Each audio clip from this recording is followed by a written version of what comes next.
Imaginez un bébé de quelques mois à peine, luttant pour sa vie contre une maladie qui attaque son corps de l'intérieur. Une condition si rare qu'elle l'empêche de traiter quelque chose d'aussi basique que les protéines, accumulant une substance toxique qui menace son cerveau et son foie. Ce n'est pas une histoire inventée. C'était la dure réalité d'un bébé nommé Kaji, né avec une grave déficience en carbamoyl phosphate synthétase 1, une maladie métabolique ultra rare qui affecte une naissance sur 1 300 000. Aujourd'hui, explorateurs, nous allons vous révéler le jalon scientifique qui lui a sauvé la vie et qui marque le début d'une nouvelle ère dans la médecine personnalisée. Il s'agit du premier traitement génétique personnalisé au monde, une solution qui a été publiée en mai 2025 dans la prestigieuse revue The New England Journal of Medicine. L'histoire de Kaji est un témoignage de l'urgence. Ce petit, à la naissance, présentait des symptômes alarmants qui ont alerté les médecins. La déficience en carbamoyl phosphate synthétase 1, ou CPS1, n'est pas une maladie commune. C'est une défaillance de la capacité du corps à éliminer un déchet dangereux, l'ammoniac. L'ammoniac est un sous-produit naturel du métabolisme des protéines, mais en quantités élevées, c'est une neurotoxine puissante qui peut causer des dommages cérébraux irréparables, des convulsions, un coma et, dans de nombreux cas, la mort. Effectivement, l'incidence de cette maladie est étonnamment faible, ce qui en fait un défi diagnostique significatif. Cependant, au Children's Hospital of Philadelphia, l'expérience et la rapidité de l'équipe médicale ont été cruciales. Chaque minute compte lorsque l'ammoniac s'accumule dans le sang d'un bébé. Le diagnostic précoce n'est pas seulement vital pour initier un traitement de soutien, mais aussi pour ouvrir la porte à des thérapies plus définitives. Derrière cette réussite qui a été qualifiée de miracle, se trouvent des esprits brillants et dévoués. L'équipe médicale clé appartient au Children's Hospital of Philadelphia et à l'Université de Pennsylvanie aux États-Unis. Ce sont des institutions de pointe en matière de recherche pédiatrique et génétique. C'est exact. Les docteurs Kiran Musunuru et Rebecca Aron-Niklas sont des figures centrales dans cette avancée.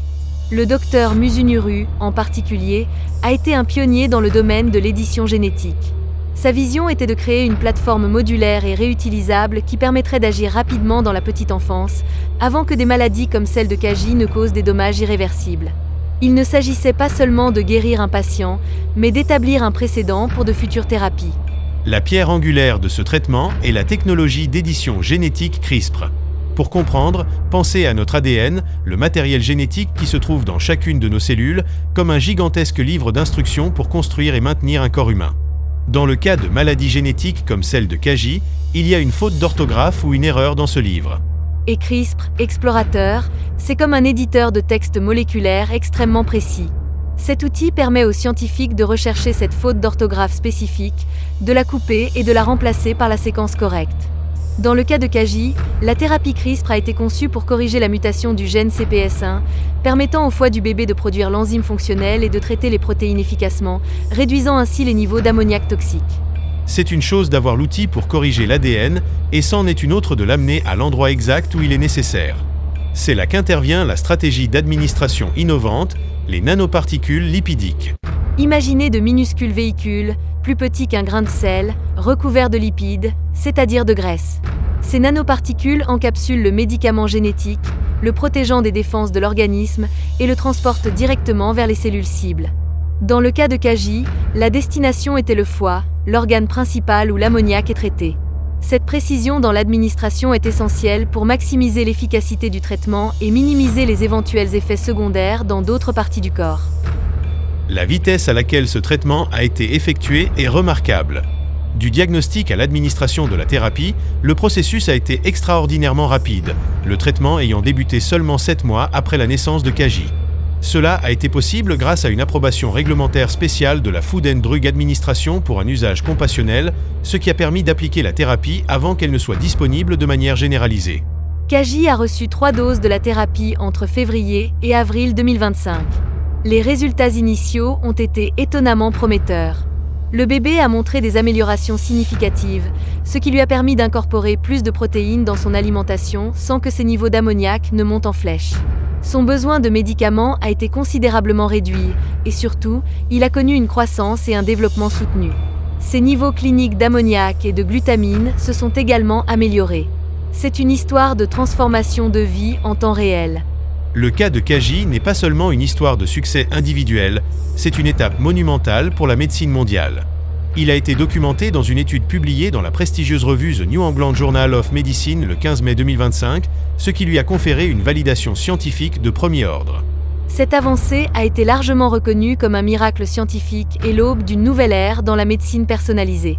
Elle offre un espoir sans précédent à des milliers de patients atteints de maladies génétiques rares et ultra-rares qui, jusqu'à présent, avaient des options de traitement très limitées.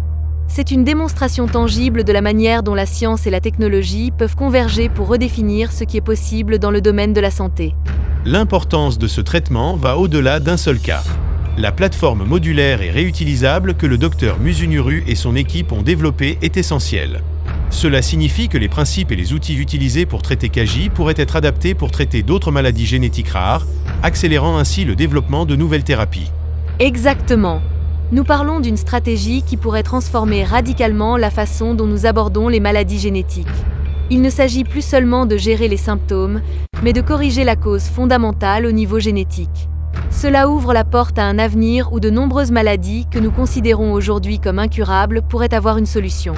Explorateur, cette histoire ne parle pas seulement d'un bébé, elle parle du pouvoir de la science pour réécrire les destins. C'est une preuve convaincante que la médecine personnalisée, en se concentrant sur la génétique individuelle de chaque patient, peut offrir des solutions qui semblaient auparavant impossibles. Nous voulons que vous continuiez à explorer avec nous les avancées les plus étonnantes de la science et de la technologie. Veuillez vous abonner à Explorando, aimez cette vidéo si vous avez trouvé cette histoire aussi inspirante que nous. Laissez-nous vos commentaires. Quelles autres merveilles de la médecine aimeriez-vous que Explorando explore ? Et partagez cette vidéo avec d'autres explorateurs afin que cette histoire d'espoir et de science de pointe atteigne tous les coins du monde.